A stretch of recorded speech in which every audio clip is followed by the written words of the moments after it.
Assalamualaikum warahmatullahi wabarakatuh. Selamat pagi semuanya. Gimana nih kabarnya hari ini? Wah, alhamdulillah ya. Semoga kita semua selalu dalam keadaan sehat walafiat. Amin ya Allah ya Rabbal alamin. Gimana nih? Udah pada siap belum buat belajar hari ini? Siap ya. Meskipun kita sedang puasa, kita harus tetap semangat dalam belajarnya. Jangan lupa niatkan belajar kita sebagai ibadah agar insya Allah kita mendapat pahala. Amin ya Allah ya Rabbal alamin. Nah, baik, jika sudah siap dan kita sudah hadir semua, marilah kita memulai pembelajaran kali ini dengan membaca basmalah bersama-sama terlebih dahulu. Bismillahirrahmanirrahim.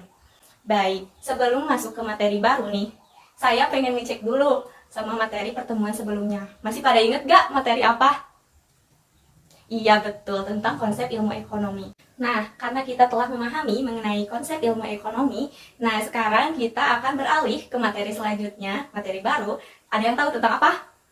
Iya betul sekali, tentang masalah ekonomi dalam sistem ekonomi. Seperti yang telah saya sajikan dalam peta konsep yang saya buat, yakni mengenai masalah ekonomi dalam sistem ekonomi. Nah, berbicara tentang masalah ekonomi nih, seperti yang kita tahu, kita ini hidup untuk mencapai kemakmuran ataupun kesejahteraan. Di mana untuk mencapai kemakmuran ini, kita tentunya harus memenuhi kebutuhan ataupun keinginan kita. Nah, kebutuhan kita ini tentunya banyak atau tidak? Iya, jelas sekali banyak, bahkan dikatakan tidak terbatas. Sedangkan sumber daya untuk memenuhi kebutuhan kita ini sangatlah terbatas. Nah, ketidakseimbangan antara keterbatasan sumber daya dengan keinginan ataupun kebutuhan yang tidak terbatas akan menimbulkan masalah ekonomi. Nah, sehingga dapat disimpulkan bahwa masalah ekonomi adalah masalah yang timbul ketika kebutuhan tidak terbatas bertemu dengan sumber daya yang terbatas, seperti itu. Nah, dalam kehidupan sehari-hari pasti sudah banyak gitu masalah ekonomi yang dapat kita temui. Di sini ada yang dapat memberikan contohnya? Baik, silakan.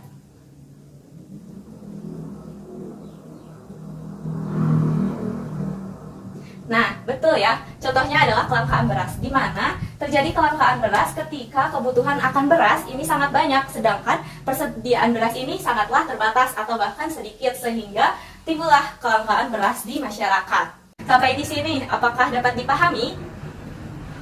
Ada yang mau ditanyakan terlebih dahulu tidak? Baik, sudah cukup mengerti. Nah, untuk lebih memahami mengenai masalah ekonomi, di sini saya akan membahas juga mengenai klasifikasi masalah ekonomi berdasarkan teori ekonomi. Nah, di sini kita akan membahas dalam dua teori ekonomi, yakni teori ekonomi klasik dan teori ekonomi modern. Nah, sehingga dari dua teori tersebut timbullah dua masalah ekonomi, yakni masalah ekonomi klasik dan kedua masalah ekonomi modern. Seperti itu. Mari kita bahas satu persatu dulu ya. Nah, yang pertama adalah masalah ekonomi klasik. Masalah ekonomi klasik ini berdasarkan kepada teori ekonomi klasik, di mana masalah ekonomi dalam teori ini dibedakan menjadi tiga, yakni produksi, distribusi, dan konsumsi. Kita akan membahas mengenai produksi terlebih dahulu. Apa sih produksi itu? Produksi adalah proses pengubahan bahan baku menjadi barang jadi.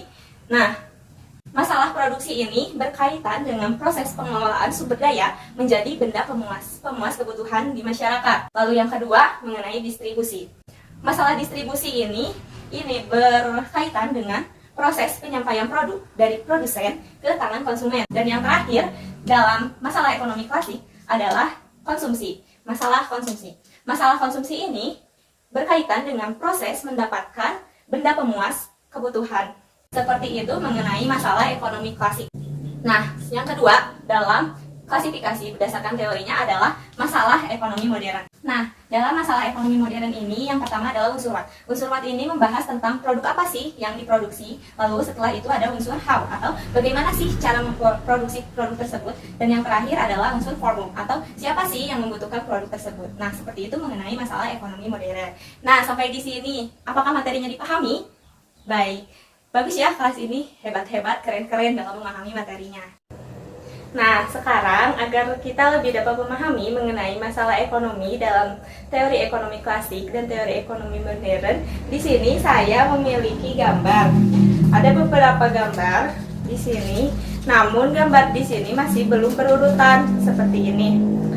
Nah, Nanti saya akan meminta salah satu di sini untuk mengurutkan gambar-gambar ini, lalu menjelaskan kenapa urutannya seperti itu. Dan nanti yang ke depan seperti biasa akan saya kasih bintang yang dapat digunakan sebagai penambah poin di akhir semester nanti. Sampai di sini apakah dipahami? Ya. Ya. Baik, jika sudah paham, mari kita mulai satu persatu dulu ya dari teori ekonomi klasik, yakni masalah ekonomi klasik. Nah, di sini ada 3 kegiatan terkait masalah ekonomi klasik, yakni sebagai berikut. Yang pertama, ini gambarnya. Lalu gambar yang kedua adalah ini. Lalu yang terakhir adalah ini. Nah, sekarang siapa yang mau mengurutkannya ke depan? Ayo, siapa? Atau mau ditunjuk aja? Aku. Oke, boleh. Silakan Eca ke depan. Nih, boleh dianalisis dulu ya gambarnya. Ya.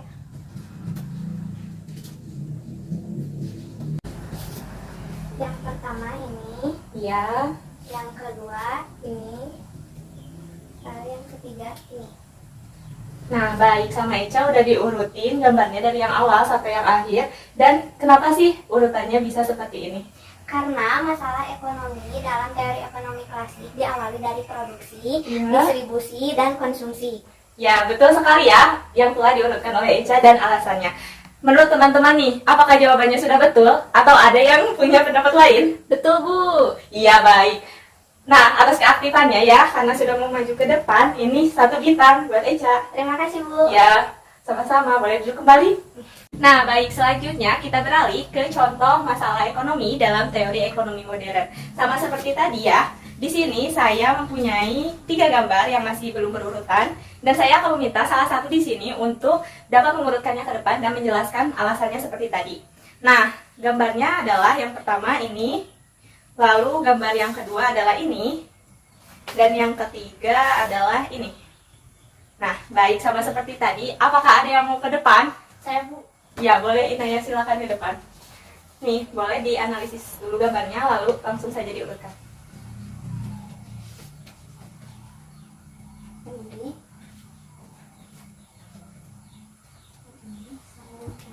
Ya, baik, sudah diurutkan sama Inaya. Dan kenapa nih urutannya bisa seperti itu?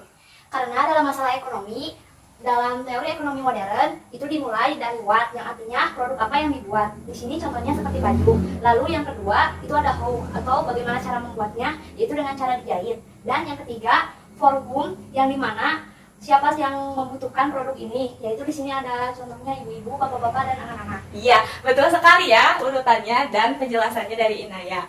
Nah, atas keaktifannya juga nih, saya akan kasih bintang atas keaktifannya buat Inaya. Terima kasih, Bu. Ya, sama-sama. Terima kasih kepada teman-teman di sini yang sudah berani untuk mencoba maju ke depan untuk mengurutkan gambar dan menjelaskan apa alasannya.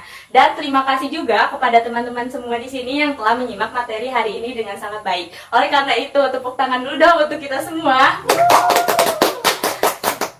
Nah, dari contoh-contoh tadi yang telah diurutkan oleh teman-teman dan juga dijelaskan alasannya, dapat saya simpulkan bahwa masalah ekonomi ini dalam teori klasik terdiri dari 3, yakni produksi, kemudian distribusi, dan yang terakhir adalah konsumsi. Dan contoh masalah ekonomi dalam teori ekonomi modern itu terdiri dari 3 juga, namun merupakan unsur. Yang pertama adalah unsur what, lalu yang kedua adalah how, dan yang ketiga adalah for whom. Seperti itu kesimpulannya terkait materi hari ini mengenai masalah ekonomi dalam sistem ekonomi. Sampai di sini, apakah kalian sudah paham? Sudah, Bu. Baik, mantap sekali ya. Jika sudah benar-benar paham nih, boleh dong angkat jempolnya ke atas. Iya, mantap. Nah, karena teman-teman di sini sudah paham terkait materi hari ini, mungkin materi hari ini dicukupkan dulu sekian. Mohon maaf apabila terdapat banyak kesalahan, dan untuk memperdalam pemahaman kalian, kalian boleh mencari referensi yang lain gitu ya, untuk lebih memahami materi mengenai masalah ekonomi ini. Nah, sekian dari saya. Mohon maaf apabila ada kesalahan. Sampai bertemu di pertemuan selanjutnya. Wassalamualaikum warahmatullahi wabarakatuh. Waalaikumsalam warahmatullahi wabarakatuh.